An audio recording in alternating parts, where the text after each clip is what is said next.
শুভেচ্ছা,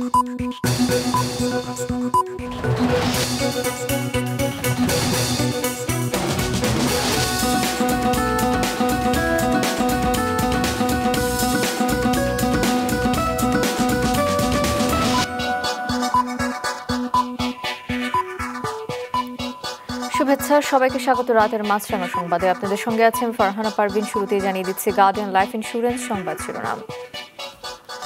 কোটা ইস্যুতে আন্দোলনরত শিক্ষার্থী এবং ছাত্রলীগের নেতাকর্মীদের মধ্যে সংঘর্ষ হয়েছে। দফায় দফায় হামলা, পাল্টা হামলায় রীতিমতো রণক্ষেত্রে পরিণত হয় ঢাকা বিশ্ববিদ্যালয় এলাকা। আহত হয় অনেকে। সড়ক অবরোধ করে বিভিন্ন এলাকায় বিক্ষোভ করেছে কোটা বিরোধীরা। এদিকে তাদের রাজাকার স্লোগানের সমালোচনা চলছে বিভিন্ন মহলে। নিজেদের যারা রাজাকার দাবি করে স্লোগান দেয় তারা কোনো চেতনা ও শিক্ষায় বিশ্বাসী, সেই প্রশ্ন তুললেন প্রধানমন্ত্রী।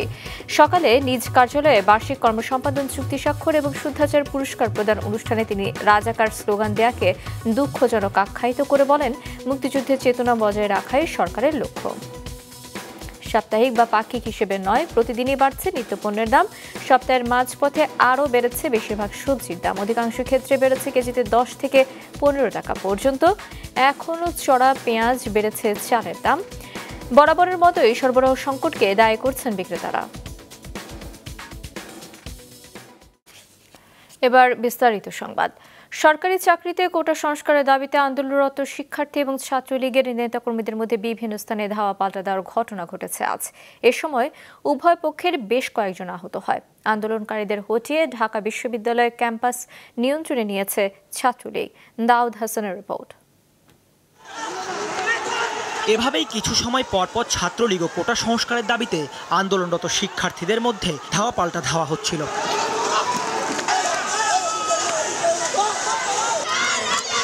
মূলত কোটা সংস্কার ও প্রধানমন্ত্রীর বক্তব্য প্রত্যাহারের দাবিতে দুপুর থেকে রাজু ভাস্কর্যের সামনে আন্দোলনে জড়ো হয় ঢাকা বিশ্ববিদ্যালয় সহ বিভিন্ন কলেজ ও বিশ্ববিদ্যালয়ের শিক্ষার্থীরা। কালকে রাতে যখন সবাই স্বেচ্ছায় রাস্তায় নেমে আসে তখন দেখা যায় সরকার দলীয় যে ছাত্র সংগঠন মানে বাংলাদেশ ছাত্রলীগ, তারা আমাদের উপরে হামলা করার জন্য বিভিন্ন তাদের ইউনিটকে সক্রিয় করে। পরিবর্তন হতে পারে এটা চিন্তা করি আমরা মাঠে নেমেছি। আর এটার একমাত্র কারণ আমরা বৈষম্য চাই না। প্রধানমন্ত্রীর যে বক্তব্য সেটা সবাইকে ঢালাওভাবে যেভাবে বলেছেন এটা তো মোটেই ঠিক কোনো কিছু না। গতকাল মাননীয় প্রধানমন্ত্রী যে একটি বক্তব্য দিয়েছেন, এই বক্তব্যটিকে সাধারণ শিক্ষার্থীরা ইতিবাচকভাবে নেয়নি, তারা আহত হয়েছে। তারা বাংলাদেশের নাগরিক হিসেবে, রাজাকার হিসেবে তাদেরকে নেমিং করা হয়েছে।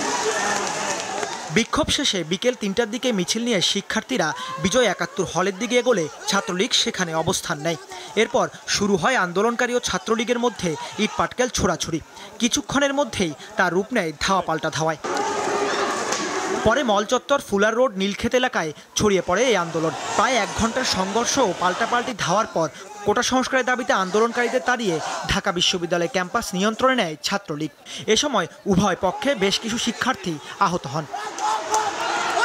71 হলের উপর আমরা নিচে আর কি শান্তি শৃঙ্খলভাবে আন্দোলন করতেছি। উপর থেকে আমাদের উপর ইট পাটকেল মারা হয়েছে। মানে পাথরের মতো কিছু একটা উপর থেকে ফেলছে, মানে পায়ে লাগছে। দেনার তাকায় নেও আমাকে টিন ওখান থেকে বের করে নিয়ে আসছে। ছাত্রলীগের সন্ত্রাসীরাই সব কাজ করছে। শুরুতেই তারা বিভিন্ন হলে গিয়ে অ্যাটাক করে। আপনি দেখে থাকবেন, এদের বিভিন্ন ধরনের ফুটেজ আছে আমাদের কাছে। এগুলি তারা অ্যাটাক করে হলে প্রচুর পরিমাণে ভাঙচুর চালায়। তখন একটা পর্যায়ে আমরা তাদের প্রতিরোধ করার চেষ্টা করি। মানে আমরা হলের মধ্যে শান্তিপূর্ণ অবস্থানে আছি, আমরা মানা করতেছি, কোনো কিছু হয় নাই। সেখানে ওনারা কোটা আন্দোলনকারীরা ইট পাটকেল ছিল, শান্তিপূর্ণ পরিবেশ কিন্তু নষ্ট করছে ওনারা।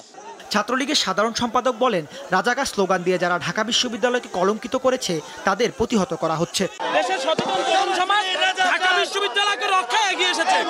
এই মুহূর্তে ঢাকা বিশ্ববিদ্যালয়কে রাজাকারের হাত থেকে রক্ষা করতে হবে। আমাদের কোনো ভাইয়ের গায়ে যদি কেউ আঘাত করে আমরা অবশ্যই তার প্রতিবাদ করব। 1971 সালে যেভাবে স্বাধীন করেছিলাম সেভাবে আবারও স্বাধীন করব আমরা। এই বিশ্ববিদ্যালয়ে দাঁড়িয়ে যারা নিজেদেরকে রাজাকার বলেছে তাদের বিরুদ্ধে আমরা যুদ্ধ করতে চাই। এদিকে রাজধানীর বাইরেও দেশের বিভিন্ন স্থানে ছাত্রলীগ ও কোটা সংস্কারের দাবিতে আন্দোলনকারীদের মধ্যে সংঘর্ষের ঘটনা ঘটে। চট্টগ্রাম বিশ্ববিদ্যালয়ে কোটা আন্দোলনকারীরা রেল স্টেশন অবস্থান নিয়ে বিক্ষোভ করে। ক্যাম্পাসে শহীদ মিনার এলাকায় বিক্ষোভরত শিক্ষার্থীদের সাথে ছাত্রলীগের ধাওয়া পাল্টা ধাওয়া হয়, এতে কয়েকজন আহত হয়। যশোরে বিক্ষোভ কর্মসূচিতে যাওয়ার পথে সরকারি মাইকেল মধুসূদন কলেজের শিক্ষার্থীদের উপর হামলার ঘটনা ঘটে। একই দাবিতে নীলফামারীতে বিক্ষোভ ও মানববন্ধন হয়েছে। দুপুরে শহরের চৌরঙ্গি মোড়ে মানববন্ধন শেষে মিছিল বের করতে চাইলে তাতে বাধা দেয় পুলিশ। কোটা সংস্কারের দাবিতে দুপুরে রাজশাহী বিশ্ববিদ্যালয়ের প্যারিস রোডে অবস্থান নিয়ে বিক্ষোভ করেন আন্দোলনরত শিক্ষার্থীরা। এদিকে দিনাজপুরে একইভাবে কর্মসূচি পালন করেছেন হাজী মোহাম্মদ দানেশ বিজ্ঞান ও প্রযুক্তি বিশ্ববিদ্যালয়ের শিক্ষার্থীরা। দুপুরে বিক্ষোভ মিছিল শেষে 10 মাইল মহাসড়ক অবরোধ করেন তারা, এতে বন্ধ হয়ে যায় যান চলাচল। দাউদ হাসান, মাছরাঙা সংবাদ, ঢাকা। এদিকে রাতেও ঢাকা বিশ্ববিদ্যালয়ে বিভিন্ন স্থানে বিক্ষোভ, হামলা এবং ধাওয়া পাল্টা ধাওয়ার ঘটনা ঘটে। শহীদুল্লাহ হল এবং ঢাকা মেডিকেল কলেজ হাসপাতাল এলাকায় থেমে থেমে সংঘর্ষ চলে আন্দোলনকারীদের এবং ছাত্রলীগ নেতাকর্মীদের মধ্যে। পরিস্থিতি নিয়ন্ত্রণে বিপুল সংখ্যক পুলিশ মোতায়েন করা হয়। এদিকে সন্ধ্যায় উপাচার্যের সঙ্গে প্রভোস্ট কমিটির বৈঠকে ঢাকা বিশ্ববিদ্যালয়ের শিক্ষার্থীদের নিজ নিজ হলে শান্তিপূর্ণভাবে অবস্থান, শিক্ষার্থীদের নিরাপত্তায় প্রভোস্ট এবং আবাসিক শিক্ষকদের সার্বক্ষণিকভাবে হলে অবস্থান করা সহ 5 দফা সিদ্ধান্ত হয়। সবাইকে নাশকতামূলক কাজ থেকে বিরত থাকারও আহ্বান জানানো হয় বৈঠকে। পরিস্থিতি সৃষ্টি যেটা হয়েছে সেটা তো যারা সৃষ্টি করেছে তারা তো আমাদের ছাত্র, আমাদের বিশ্ববিদ্যালয়ের ছাত্র। তো বিশ্ববিদ্যালয়ের ছাত্র যেহেতু তাদের একটা নির্দিষ্ট দাবি আছে, দাবিটা রাষ্ট্র এবং বিচার বিভাগ তারা দেখতেছেন। তো আমাদের দায়িত্ব হচ্ছে বিশ্ববিদ্যালয়ের শিক্ষক হিসেবে, প্রশাসনের অংশ হিসেবে ছাত্রদের প্রোটেকশন দেওয়া এবং ছাত্ররা যেন সুরক্ষায় থাকে সেই বিষয়টা নিশ্চিত করা। সন্ধ্যার পর সাভার এবং চট্টগ্রামে কোটা বিরোধী আন্দোলনকারীদের সঙ্গে ছাত্রলীগের নেতাকর্মীদের সঙ্গে সংঘর্ষ হয়েছে। রাতে জাহাঙ্গীরনগর বিশ্ববিদ্যালয়ের বটতলায় সংঘর্ষ হয়, এতে বেশ কয়েকজন আহত হয়েছে। আন্দোলনকারীদের অভিযোগ, শান্তিপূর্ণ মিছিলে হামলা চালিয়েছে ছাত্রলীগ নেতাকর্মীরা। এদিকে বিকেলে আন্দোলনকারীদের সঙ্গে ছাত্রলীগ নেতাকর্মীদের ধাওয়া পাল্টা ধাওয়ায় রণক্ষেত্রে পরিণত হয় চট্টগ্রামের 16 শহর এলাকা। এতে পুলিশ সদস্য সহ বেশ কয়েকজন আহত হয়। সারা দেশে আন্দোলনরত শিক্ষার্থীদের ওপর ছাত্রলীগের হামলার প্রতিবাদ, প্রধানমন্ত্রীর বক্তব্য প্রত্যাহার এবং কোটা সংস্কারের দাবিতে কাল বিকেল 3টায় সারা দেশে বিক্ষোভ মিছিল এবং সমাবেশ ডেকেছে বৈষম্য বিরোধী ছাত্র আন্দোলন। কিছুক্ষণ আগে এই কর্মসূচি ঘোষণা করা হয়। যারা নিজেদের রাজাকার দাবি করে স্লোগান দেয় তারা কোন চেতনা ও শিক্ষায় বিশ্বাসী, সেই প্রশ্ন তুলেছেন প্রধানমন্ত্রী শেখ হাসিনা। সকালে নিজ কার্যালয়ে বার্ষিক কর্মসম্পাদন চুক্তি স্বাক্ষর এবং শুদ্ধাচার পুরস্কার প্রদান অনুষ্ঠানে তিনি আরও বলেন, মুক্তিযুদ্ধের চেতনায় দেশকে এগিয়ে নিতে হবে। আরও জানাচ্ছেন ইবতেসাম নাসিমাও। বার্ষিক কর্মসম্পাদন চুক্তি স্বাক্ষর এবং এপিএ শুদ্ধাচার পুরস্কার প্রদান 2024 অনুষ্ঠানের প্রধান অতিথি ছিলেন প্রধানমন্ত্রী শেখ হাসিনা। মূলত সরকারি কর্মকর্তাদের কাজের জবাবদিহিতা, মন্ত্রণালয় ও বিভাগগুলোর কর্মস্বচ্ছতা এবং প্রাতিষ্ঠানিক অগ্রগতি অবহিত করতেই এই আয়োজন। 52টি মন্ত্রণালয় ও বিভাগের জ্যেষ্ঠ সচিব এবং সচিবগণ 2024-25 অর্থবছরের বার্ষিক কর্মসম্পাদন চুক্তি স্বাক্ষর করার পর প্রধানমন্ত্রীর হাতে তুলে দেন। জনাব মোহাম্মদ হাবিবুর রহমান 2022-23 অর্থবছরে এপিএ শুদ্ধাচার বিচারে প্রথম থেকে তৃতীয় স্থান অর্জনকারী মন্ত্রণালয়কে ক্রেস্ট ও সম্মাননা প্রদান করা হয় এবং চতুর্থ থেকে দশম স্থান অধিকারী মন্ত্রণালয় ও বিভাগকে সম্মাননা দেন প্রধানমন্ত্রী। প্রথম স্থান অধিকার করে বিদ্যুৎ বিভাগ, দ্বিতীয় জনপ্রশাসন মন্ত্রণালয় এবং জ্বালানি ও খনিজ সম্পদ বিভাগ তৃতীয় স্থান অর্জন করে। এরপর দেয়া হয় এপিএ শুদ্ধাচার পুরস্কার 2023-24। ব্যক্তি পর্যায়ে এবার এই পুরস্কার পান শ্রম ও কর্মসংস্থান সচিব মাহবুব হোসেন। বক্তব্যে দুর্নীতি দমনে সরকারের জিরো টলারেন্সের কথা আবারও মনে করিয়ে দেন প্রধানমন্ত্রী। নির্দেশ দেন উচ্চ পর্যায়ের জবাবদিহিতা নিশ্চিত করার পাশাপাশি তৃণমূল পর্যায়ে কড়া নজরদারির। আমরা দুর্নীতি জিরো টলারেন্স ঘোষণা করেছি। দুর্নীতি ধরতে গেলে আমাদের সরকারের উপর দায় চাপিয়ে দেওয়া হয়। আমি এটা বিশ্বাস করি না। আমি সমাজটাকে আরও শুদ্ধ করে দেশের মানুষের কল্যাণে কাজ করার সুযোগ যাতে সৃষ্টি হয় সেই ব্যবস্থাটাই নিতে চাই এবং সেই পদক্ষেপটাই আজকে আমরা দিয়েছি যে কোনো মতেই এই দুর্নীতিকে আমরা প্রশ্রয় দেব না। কোটা বিরোধী আন্দোলনের নামে যারা নিজেদের রাজাকার দাবি করতে লজ্জা পায় না, তারা কোন চেতনা ও শিক্ষায় শিক্ষিত, সেই প্রশ্ন তোলেন প্রধানমন্ত্রী। আমাদের গেরিলা যুদ্ধ হয়েছে, এখানে কেউ শান্তি কমিটিতে, কেউ রাজার কমিটিতে ছিল, কিন্তু অনেকে মানুষের ক্ষতি করেনি। কিন্তু যে বাহিনীগুলি তারা তৈরি করেছিল, তাদের হাতে অস্ত্র দিয়েছিল এবং তাদেরকে দিয়ে মানুষের ক্ষতি করতো, অত্যাচার করতো এবং লুটপাট করতো, গণহত্যা চালাতো। তাদের বিরুদ্ধেই আমরা ব্যবস্থা নিয়েছি। দুর্ভাগ্য যে এখন যখন শুনি সে মেয়েরাও স্লোগান দেয়, এটা কোন দেশে আমরা আছি, এরা কী চেতনায় বিশ্বাস করে, কি শিক্ষা তারা নিল যে মুক্তিযুদ্ধ আমাদের গর্বের। আমাদের সেই শিক্ষা নিয়ে এগিয়ে যেতে হবে, মুক্তিযুদ্ধের চেতনা নিয়ে। মূল্যস্ফীতি যাতে না বাড়ে এবং দ্রব্য মূল্য নিয়ন্ত্রণে সরকারি কর্মকর্তাদের কঠোর নজরদারি বাড়ানোরও নির্দেশ দেন তিনি। মূল্যস্ফীতি হ্রাস করতে। ইবতিসাম নাসিম মৌ, মাছরাঙা সংবাদ, ঢাকা। শিক্ষার্থীদের কোটা আন্দোলনকে সরকার বিরোধী কর্মসূচিতে পরিণত করার চেষ্টা করছে রাজনৈতিক অপশক্তি, বলেছেন আওয়ামী লীগের সাধারণ সম্পাদক। আর পররাষ্ট্রমন্ত্রী বলেছেন এটি কোটার নামে সরকার এবং রাষ্ট্রবিরোধী আন্দোলন। আজ রাজধানীতে আলাদা প্রেস ব্রিফিংয়ে তারা এই কথা বলেন। মাননীয় প্রধানমন্ত্রী কি বলেছেন? কোটার সুবিধা মুক্তিযোদ্ধা নাতি পুতিরা পাবে না, তো কি রাজাকারের নাতি পুতিরা পাবে? একথা তিনি যথার্থই বলেছেন। আমরা মনে করি ছাত্রদের কোটা সংস্কারের আন্দোলনকে চিহ্নিত রাজনৈতিক অপর শক্তি সরকার বিরোধী আন্দোলনে পরিণত করতে চায়। আসলে কালকের স্লোগান এবং কালকের যেই সমস্ত উদ্ধত্তপূর্ণ স্লোগান এবং বক্তব্য, এতে প্রমাণিত হয় এটি কোটা বিরোধী আন্দোলন নয়, এটি রাষ্ট্রবিরোধী, সরকার বিরোধী আন্দোলনের রূপ দেওয়ার জন্য চেষ্টা করা হচ্ছে। চাকরির জন্য আন্দোলন করতে গিয়ে শিক্ষার্থীদের রাজাকার পরিচয় দেয়াকে স্বাধীনতার পাশাপাশি মুক্তিযুদ্ধেরও চরম অবমাননা বলছেন মুক্তিযোদ্ধারা। ওই ঘটনায় তীব্র নিন্দা জানিয়ে এর পেছনে কুশীলবদের বের করার আহ্বান জানিয়েছেন তারা। ওবায়দুল কবিরের রিপোর্ট। রাজাকার নাতিপুতিরা সবকিছু পাবে, মুক্তিযোদ্ধারা পাবে না। এই বক্তব্যের পর রাতেই এর প্রতিবাদ জানিয়ে রাজপথে নামে কোটা বিরোধী আন্দোলনকারীরা। স্লোগানে নিজেদের রাজাকার বলে সম্বোধন করে তারা। ঢাকা বিশ্ববিদ্যালয়ের শিক্ষার্থীদের এমন স্লোগান হয়ে ওঠে টক অব দ্য টাউন। গত রাত থেকেই সামাজিক যোগাযোগ মাধ্যমে অনেকেই নিন্দা জানান এমন স্লোগানের। স্বাধীনতার 53 বছর পর নতুন প্রজন্মের এমন স্লোগান দেয়া উচিত হয়নি বলেও মন্তব্য করেন কেউ কেউ। ঢাকা বিশ্ববিদ্যালয়ের উপাচার্য জানান, প্রধানমন্ত্রীর বক্তব্য হয়তো বুঝতেই পারেনি সেসব শিক্ষার্থীরা।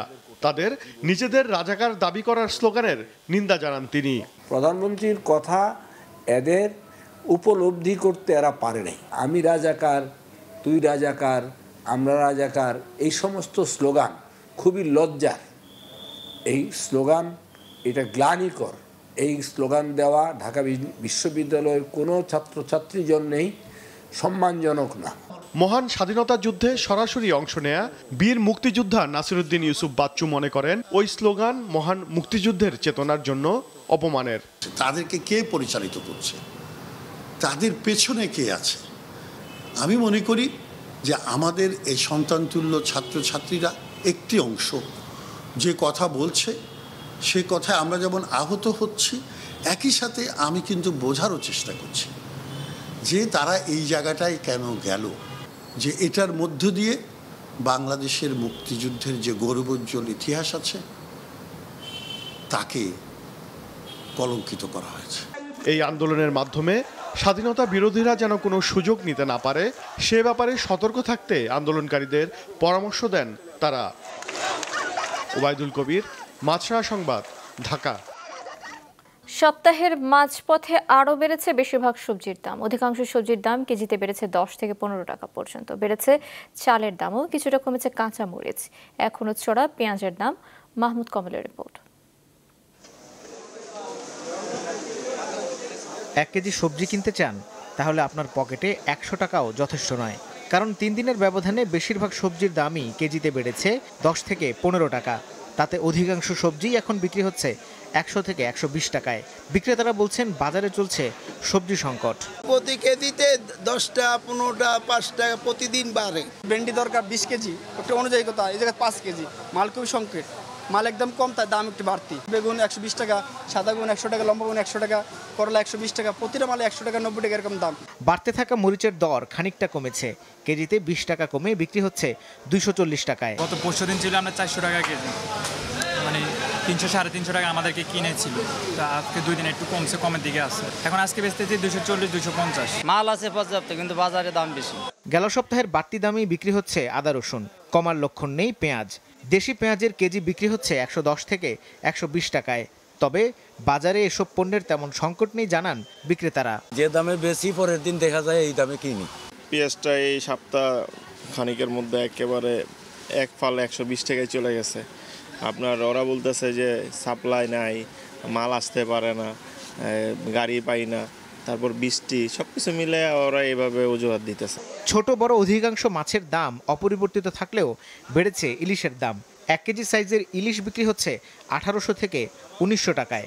চড়া ব্রয়লার মুরগির দাম রয়েছে অপরিবর্তিত। ব্রয়লার 190 টাকা কেজি, গেছের সপ্তাহে আপনার 175 টাকা 80 টাকা মতন ছিল, এই সপ্তাহে 15 টাকা বেশি। ওই ইলিশ মাছটা একটু দামটা বাড়তি, কারণ ইলিশ মাছে অনেক খুব কম পড়তেছে, পাওয়া যাইতেছে কম, এই জন্য ইলিশ মাছের দামটা একটু বাড়তি 2-1 দিনের ভিতরে। স্থিতিশীল রয়েছে ডাল, চিনি, আটা, ময়দার দাম। তবে এক সপ্তাহের ব্যবধানে সব ধরনের চালের দাম বেড়েছে কেজিতে অন্তত 4 টাকা। মোটা চাল 40 টাকা আর সরু চাল বিক্রি হচ্ছে 72 টাকা কেজি দরে। মাহমুদ কমল, মাছরাঙা সংবাদ, ঢাকা।